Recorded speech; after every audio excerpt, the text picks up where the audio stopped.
Hi, I'm Greg, team leader, Team 24/7, Remax First, Southeast Michigan. I'm also One Bad Ass Realtor. My YouTube channel is One Bad Ass Realtor.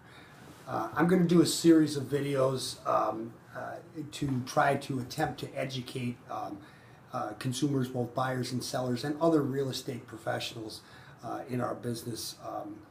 I hope that they're informative for you. I'm going to discuss buyer's agents, I'm going to discuss listings, I'm going to discuss inspectors and appraisers and mortgage brokers and also brokerages.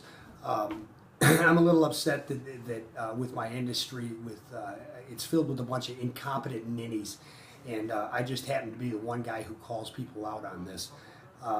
It's not that hard, people. Drunken monkeys can sell real estate. We can serve our clients and not have to look like a bunch of flaming idiots here. I'm going to do a series of videos, and I hope you enjoy this one. The first one is on choosing a buyer's agent. I like to relate things to things that have happened in my life, and fortunately enough, last week I'm going to tell you a story about a gentleman who I assumed was choosing a buyer's agent. I was riding my Harley last week, and I decided it was time. I stopped, rode past a little pub that I like their steak bites, and I thought, well, I'll go in here and get some steak bites and then finish my ride on my way home. And I wasn't dressed like a real estate professional. I was pretty incognito in a black t-shirt and a helmet, and I sat down at the bar. I ordered an iced tea and ordered my steak bites up, and I was just sitting there alone, and I heard the conversation at the end of the bar going on.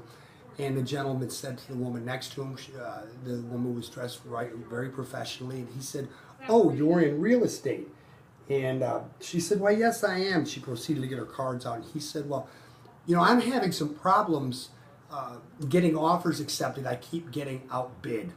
And she immediately grabbed her card, handed it to him, and she said, "Oh yeah, this is a seller's market. You really need to start overbidding on things."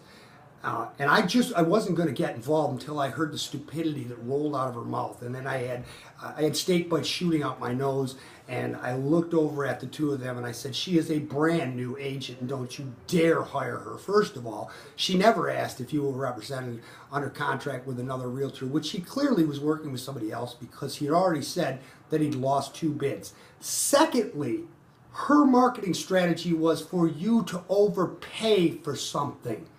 The only way that I'm going to advocate that you overpay for something is let that nincompoop show you one of my listings so you can overpay on it.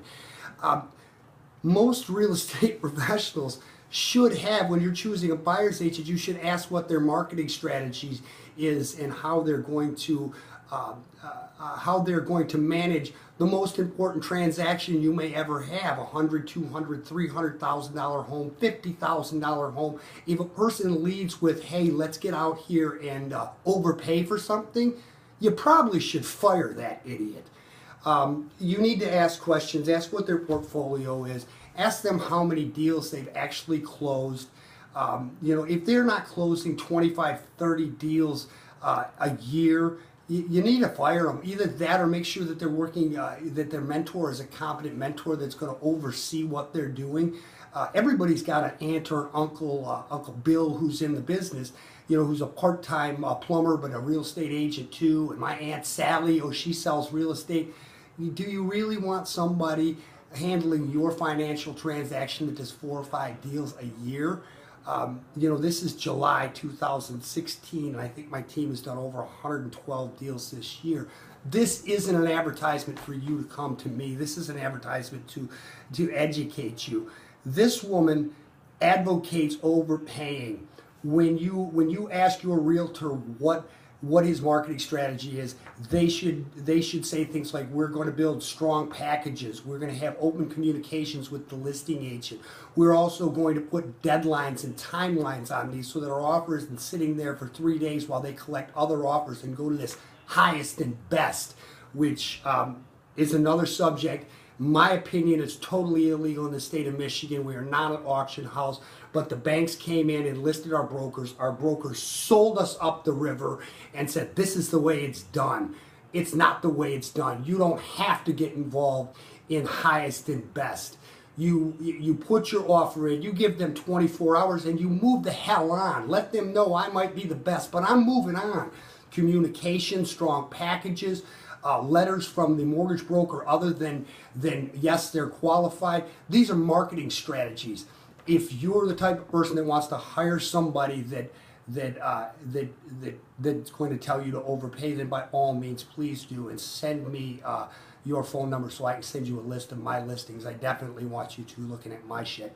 I'm going to continue with more editorials, tutorials here. My name is Greg, and I am one badass realtor. Thank you.